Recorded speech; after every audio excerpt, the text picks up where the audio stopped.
औज़ुबिल्लाहिमिनश्शैतानिर्रजीम बिस्मिल्लाहिर्रहमानिर्रहीम अस्सलामु अलैकुम वरहमतुल्लाहि वबरकातुहू। सूरह शूरा है मेरे सामने और सूरह शूरा की आयत नंबर 111 है, पारा नंबर 19 है और रुकू नंबर 10 है।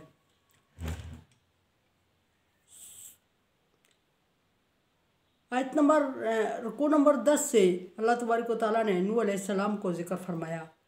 फिर मैं अर्ज़ करूँगी कि डिटेल पीछे गुजर चुकी है, यहाँ जितना शार्ट ज़िक्र हुआ है मैं उतने पे इक्तफ़ा करूँगी, क्योंकि मैं कुरान पाक को ट्रांसलेट कर रही हूँ, तफसीर नहीं।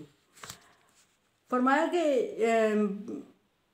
नूह अलैहिस्सलाम को हुक्म हुआ और नूह अलैहिस्सलाम ने अपनी कौम को दावत हक़ दी। और यहाँ फरमाया कि नूह अलैहिस्सलाम की कौम ने अंबिया इकराम को जुटलाया और उनको दावत ये दी गई कि डरो अल्लाह ताला से। डरने का मतलब ये कि वो मुशरिक थे सारे और अल्लाह तबारक व तआला ने उन्हें तौहीद बारी ताला की तरफ भेजने के लिए नबी का इंतखाब किया, नूह अलैहिस्सलाम का। और नूह अलैहिस्सलाम ने अपना तारुफ करवाते हुए उनसे कहा कि मैं आपके तरफ अल्लाह का रसूल आया हूँ और अल्लाह से डरो और मेरी बात मानो, और मैं तुमसे उस पर उजरत नहीं मांग रहा हूँ, मेरी उजरत अल्लाह तबारक व तआला पर लाजम है। और फिर फरमाया कि मुझसे डरो। अब ये बार बार नूह अलैहिस्सलाम ने फरमाया कि मुझसे डरो और मेरी अताअत करो, और मैं जो दीन लाया हूँ वो अल्लाह तबारक व तआला की तरफ से हक़ और सच्चा दीन है, और तुम उस पर उसकी रूगर्दानी ना करो। और अगर तुम ऐसा करोगे तो फिर क़यामत के दिन तुम्हें अजाब आएगा और दुनिया में भी अजाब तुम पर आने वाला है। ये नूह अलैहिस्सलाम ने बारहा अपनी कौम को बावर करवाया, लेकिन कौम ने नहीं माना। ये सिर्फ नूह अलैहिस्सलाम के साथ नहीं हुआ, पीछे मूसा अलैहिस्सलाम का वाक़या ज़िक्र हुआ और वहाँ भी यही हुआ कि कौम नहीं मानी और उसको सज़ा हुई। फिर इब्राहीम अलैहिस्सलाम का किस्सा ज़िक्र हुआ और फरमाया कि अल्लाह तबारक व तआला ने कि कौम ने नहीं माना चंद एक लोगों के अलावा और उन्हें सज़ा हुई। यहाँ नूह अलैहिस्सलाम की कौम का भी यही हाल है कि इतना अरसा नूह अलैहिस्सलाम ने तबलीग की, लेकिन चंद एक लोग ईमान लाए और कौम ने इनकार कर दिया। अब इनकार तो कौम ने कर दिया, कज़्ज़बत पहले शुरू में ही अल्लाह तबारक व तआला ने फरमा दिया, नूह अलैहिस्सलाम के किस्से से शुरू में ही कि अल्लाह तबारक व तआला ने फरमा दिया कि नूह अलैहिस्सलाम की कौम ने नूह अलैहिस्सलाम पैगम्बरों को जुटलाया। अब जुटलाया तो एक बात सामने आ गई, लेकिन कौन से अल्फाज बोले। मुख्तलिफ पैगम्बरों की कौम मुख्तलिफ अल्फाज बोल के मुख्तलिफ रिएक्शन करके पैगम्बरों को जुटलाती रही है। और यहाँ देखते हैं कि नूह अलैहिस्सलाम की कौम क्या अल्फाज बोले जा रही है। नूह अलैहिस्सलाम कालू अनुमिनु लक व तबक। नूह अलैहिस्सलाम की कौम ने कहा कि क्या तू समझता है कि हम तुझ पे ईमान लाएं? क्या ये कह रहा है कि हम तुझ पे ईमान ले आए? हैरत से कहा। अब हैरत क्या थी कि हर एक पैगम्बर को उस कौम के जो बड़े लोग थे, सरदार लोग, वो मामूली समझते थे और हिकारत के नज़र से देखते थे, क्योंकि अक्सर पैगम्बरों का जब इंतखाब अल्लाह तबारक व तआला ने फरमाया तो वो गरीब और कमज़ोर लोग, और उस पर बढ़ कर ये कि नबी पर ईमान लाने वाले हमेशा कमज़ोर और गरीब लोग थे, और दीन को कबूल करने वाले कमज़ोर और गरीब लोग थे, जो उन लोगों के लिए एक हर एक पैगम्बर के लिए कहा गया कि अल्लाह तबारक व तआला के लिए, अल्लाह तबारक व तआला को नबूवत के लिए तू ही नज़र आया था, और हम कैसे तेरी बात पे यकीन कर लें कि तू नबी है? कोई प्रूफ दिखा, कोई सबूत दिखा। क्या अल्लाह तबारक व तआला हम में से किसी का इंतखाब नहीं कर सकता था? हालांकि ऐसा था कि नबूवत अता होने से पहले वही लोग उस शख्स के गर्विदा होते थे, लेकिन जब अल्लाह तबारक व तआला उन्हें नबूवत अता करता, उनको अपना रसूल, गर्विदा होना उनके लिए बनता भी था, इसलिए कि अल्लाह तबारक व तआला ने पैगम्बर को उन औसाफ से नवाजा होता है जो आम लोगों में नहीं पाए जाते।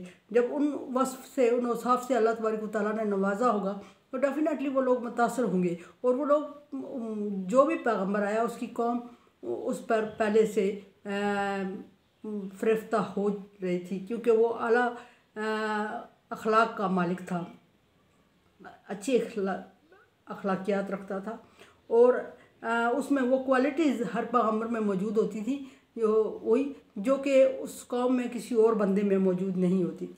तो वो पैगम्बर का एहतराम करते और उनको वाकई बहुत अच्छा और सच्चा समझते थे। लेकिन जो ही नबूवत किसी पैगम्बर को अता हुई, उसकी कौम उसकी दुश्मन हो गई। लेकिन ये क्यों हुआ? ये बात ज़िद की वजह से, अना की वजह से, और किसी ने कहा कि हम तो तुझसे कहीं ज़्यादा अच्छे, खूबसूरत और ताकतवर, ज़ोरावर और दौलतमंद और औलाद वाले हैं। हर एक पैगम्बर को यही जवाब मिला और हर एक पैगम्बर को झुटलाने के लिए यही एतराज़ात किए गए। यहाँ नूह अलैहिस्सलाम की कौम भी नूह अलैहिस्सलाम से कह रही है कि हम तेरी पैरवी करें, वत्तबा कल अर्ज़ालून, और तेरी पैरवी तो सुफले लोगों ने की है। सफला का मतलब कमी कमीने और जो मामूली समझे जाने वाले, जिनको वो लोग अपने म्यार पे नहीं समझते थे, वो बड़े वडेरे और सरदार तबका था, और वो जिन लोगों को कमज़ोर और अपना मातहत समझते थे उनको वो इस तरह बोल रहे थे कि तेरी पैरवी करने वाले तो झूठे और कमी कमीने और पता नहीं किस तरह के लोग हैं। वो कुछ ऐब लगा रहे थे नूह अलैहिस्सलाम की कौम पे। ये कह के उन्होंने इनकार कर दिया, और फिर वो ये भी कहते कि हमें कोई शौक़ नहीं है ऐसे लोगों में मिक्स होने का जिनको तू सर पे चढ़ाए हुए है या जिनको तू साथ रखता है। बाज़ अंबिया कराम के लिए तो ये भी कि कौम ने कहा कि अगर हमें चाहते हो कि हम तुझ पे ईमान लाएं तो इन लोगों को अपने साथ से हटा दो, लेकिन अल्लाह तबारक व तआला का हुक्म नहीं था और पैगम्बरों ने ऐसा नहीं किया। यहाँ भी वो कौम कह रही है कि कमी कमीने और मामूली लोग तेरे साथ हैं, तुझ पर ईमान लाए। हमारी शयान शान नहीं है कि हम इन लोगों में मिक्स हो जाएं और बैठे उठे, ये तेरा ही शौक़ है सो तो पूरा कर। आगे काला नूह अलैहिस्सलाम ने फरमाया वमा इल्मी बिमा कानू यामलून, मुझे ये इल्म नहीं है कि मुझ पर ईमान लाने से पहले ये लोग क्या करते थे। मुझे इससे गर्ज नहीं है कि मुझ पर ईमान लाने से पहले ये कौन से अमाल करते थे, किस पेशे के लिहाज से भी कुछ लोगों को वो कमी समझते थे। नूह अलैहिस्सलाम फरमा रहे हैं कि मुझे इसका इल्म भी नहीं है कि मुझसे मेरे साथ आने से पहले या मुझ पर ईमान लाने से पहले वो किन कामों में मुलव्वस थे, और मुझे इससे गरज भी नहीं है, होना भी नहीं चाहिए था, क्योंकि अल्लाह तबारक व तआला ने उनको ख़ास कर लिया था, उनके दिलों में ईमान डाल दिए थे। और फिर ये भी कि ईमान लाने से पहले कोई कितनी बुरी खसलत में पेशा या काम तो मानी नहीं रखता इस्लाम में, लेकिन नबी सल्लल्लाहु अलैहि वसल्लम की ज़िंदगी को अगर स्टडी किया जाए तो ज़िंदगी में हर वो काम नबी सल्लल्लाहु अलैहि वसल्लम ने किया जो कि दुनिया में काम पाया जाता है। तो इसी तरह नूह अलैहिस्सलाम ने भी कौम से यही कहा कि इससे गरज नहीं और होनी भी नहीं चाहिए। अगर कोई काफिर मुश्रिक है, अगर कोई मज़बन किसी गलत काम में मुलव्वस है और गलत अकीदा रखता है, तो ईमान लाने के बाद उसके सारे वो चीज़ें ख़त्म हो जाती हैं, और वो सारे अमाल जो वो गलत कर चुका होता है, जो जिस किस्म की गलतियाँ कोताहियाँ या जिस चीज़ें उसे सरजद हो चुकी होती हैं वो ख़त्म हो जाती हैं, और ईमान लाने के बाद इंसान नया होकर सामने आता है, निखर जाता है। और अल्लाह तबारक व तआला ने पिछली गलतियों को माफ़ करने का और गुनाहों को अच्छाइयों में बदलने का वादा भी किया बाज़ दफ़ा। और अगर पेशे के लिहाज से देखा जाए तो पेशा अल्लाह तबारक व तआला के नज़दीक मानी नहीं रखता। वो लोग अगर पेशे के लिहाज से कुछ भी थे, अल्लाह तबारक व तआला उनको पसंद कर चुके थे और वो ईमान ले आए थे, और वो उन लोगों और सरदारों से ज़्यादा अफजल थे। अल्लाह के नज़दीक मुत्तकी लोगों की ज़्यादा कदर है,